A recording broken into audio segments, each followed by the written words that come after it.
प्रिय छात्रों, हिंदी के इस शिक्षण सत्र में आपका हार्दिक स्वागत है।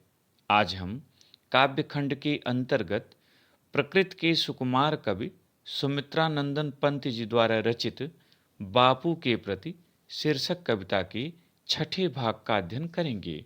प्रस्तुत अंश में कवि ने अंग्रेजी साम्राज्य की तुलना कंस शासन से करते हुए श्री कृष्ण की तुलना राष्ट्रपिता महात्मा गांधी से की है।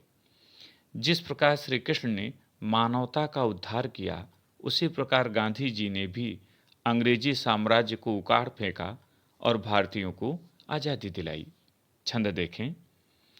साम्राज्यवाद था कंस, बंदिनी मानवता, पशुबलाक्रांत, श्रृंखला दासता, प्रहरी बहु निर्मम, शासन पद शक्तिभ्रांत, कारागृह में दे दिव्य जन्म, मानव आत्मा को मुक्तकांत, जन शोषण की बढ़ती यमुना, तुमने कीनत पद प्रणत शांत। कठिन शब्दों का अर्थ देखें। बंदिनी, बंदिनी माने कैदी, कैद।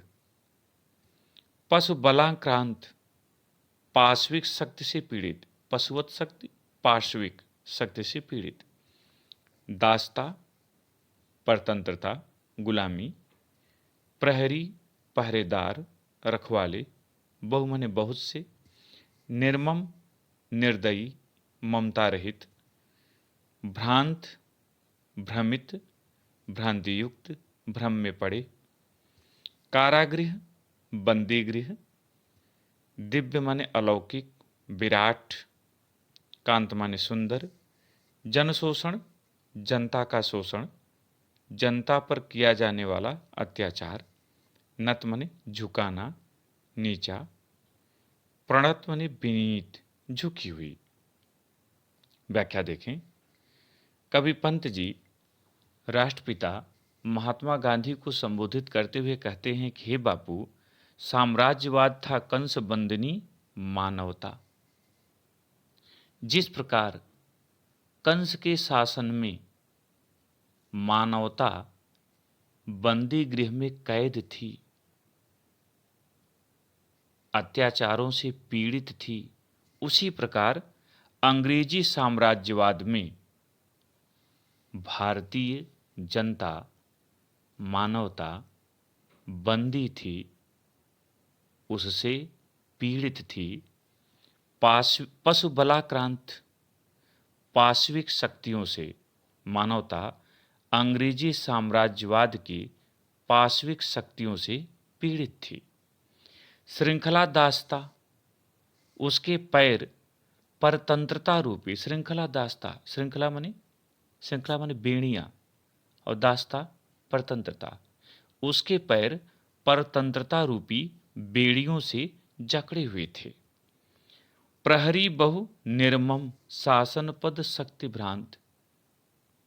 कवि कह रहा है कि पद और शक्ति के कारण भ्रमित, शासन के उच्च पदों पर कार्यरत जो अधिकारी थे, जो उस जेल के पहरेदार थे, वे बड़े ही निर्मम थे, निर्दयी थे, क्रूर थे। कारागृह में दे दिव्य जन्म, मानव आत्मा को मुक्त कांत। कवि कह रहा है कि जिस प्रकार माता देवकी ने श्री कृष्ण को बंदी गृह में जन्म देकर कंस के अत्याचारों का दमन कराया, जनता को उससे मुक्त कराया, हे राष्ट्रपिता महात्मा गांधी, आपने भी उसी प्रकार देश के कल्याण के लिए, भारत के कल्याण के लिए कई बार जेल की यात्रा की और मानवता को उससे मुक्त कराया। जन शोषण की बढ़ती यमुना, तुमने कीनत पद प्रणत शांत। कवि कहता है कि हे राष्ट्रपिता महात्मा गांधी, भारतवासियों का शोषण करने वाली ब्रिटिश शासन रूपी यमुना को आपने अपने चरणों में पद प्रणत शांत, शांत भाव से, शांत रूप से झुका लिया। तात्पर्य है कि जिस प्रकार बढ़ती हुई यमुना बालक श्री कृष्ण के चरणों का स्पर्श करके मंथर गति से बहने लगी, उसने अपनी चंचलता को छोड़ दिया, उसी प्रकार अंग्रेजी साम्राज्यवाद जो शोषणकारी कार्यों में लिप्त था, वह आपके समक्ष झुक गया। पूरा अर्थ एक बार फिर से देख लें। कवि पंत जी कहते हैं कि हे राष्ट्रपिता महात्मा गांधी, जिस प्रकार कंस के शासन के दौरान मानवता बंदी थी, कैद थी, उसके अत्याचारों से पीड़ित थी, उसी प्रकार अंग्रेजी साम्राज्यवाद के समय भारतीय मानवता कैद थी, पीड़ित थी। वह अंग्रेजी सत्ता के पाशविक शक्तियों से पीड़ित थी। उसके पैर परतंत्रता रूपी बेड़ियों में जकड़े हुए थे। पद और शक्ति के कारण भ्रमित शासन के उच्च पदों पर कार्य करने वाले अधिकारीगण उस जेल के पहरेदार थे जो बड़े ही निर्दयी थे।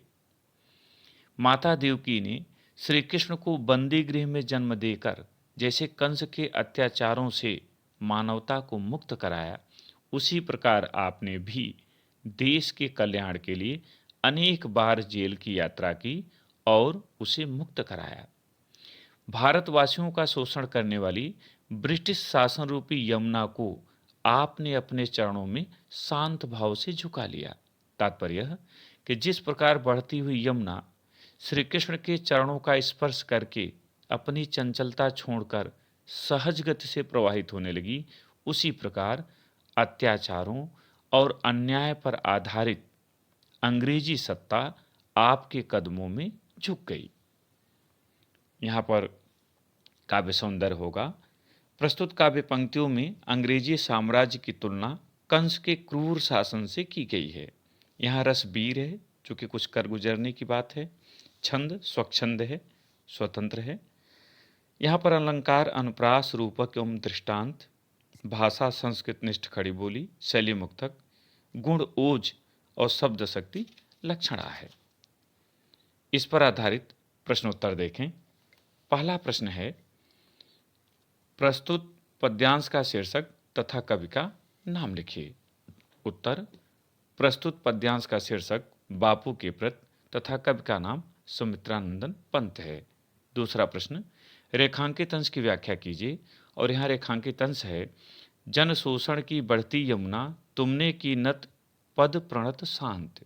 उत्तर, कवि सुमित्रानंदन पंत जी राष्ट्रपिता महात्मा गांधी को संबोधित करते हुए कहते हैं कि हे बापू, आपने भारतवासियों का शोषण करने वाली ब्रिटिश शासन रूपी यमुना को सत्य और अहिंसा का सहारा लेकर अपने चरणों में शांत भाव से झुका लिया। तात्पर्य है कि जिस प्रकार श्री कृष्ण के चरणों का स्पर्श कर यमुना सहज गति से प्रवाहित होने लगी, उसी प्रकार अत्याचार और शोषण का प्रतीक बनी अंग्रेजी सत्ता आपके कदमों में झुक गई। तीसरा प्रश्न, अंग्रेजी साम्राज्य की तुलना किससे की गई है? उत्तर, अंग्रेजी साम्राज्य की तुलना कंस की शासन व्यवस्था से की गई है। चौथा प्रश्न, प्रस्तुत पद्यांश में कवि ने किस बात का उल्लेख किया है? उत्तर, प्रस्तुत पद्यांश में कवि ने अंग्रेजी शासन के दौरान भारतवासियों पर किए गए अत्याचारों एवं राष्ट्रपिता महात्मा गांधी द्वारा भारत को स्वतंत्र कराने की घटना का उल्लेख किया गया है। पांचवा और अंतिम प्रश्न, जन शोषण की बढ़ती यमुना पंक्ति में कौन सा अलंकार है? उत्तर, जन शोषण की बढ़ती यमुना पंक्ति में अनुप्रास के साथ रूपक अलंकार है, क्योंकि यहाँ यमुना की तुलना शोषण, अंग्रेजी साम्राज्य रूपी शोषण से की गई है, जिसमें उत्तर होगा कि प्रस्तुत पंक्ति में अनुप्रास एवं रूपक अलंकार है। इस भाग में इतना ही। सातवें और अंतिम भाग में फिर मिलेंगे। बहुत बहुत धन्यवाद।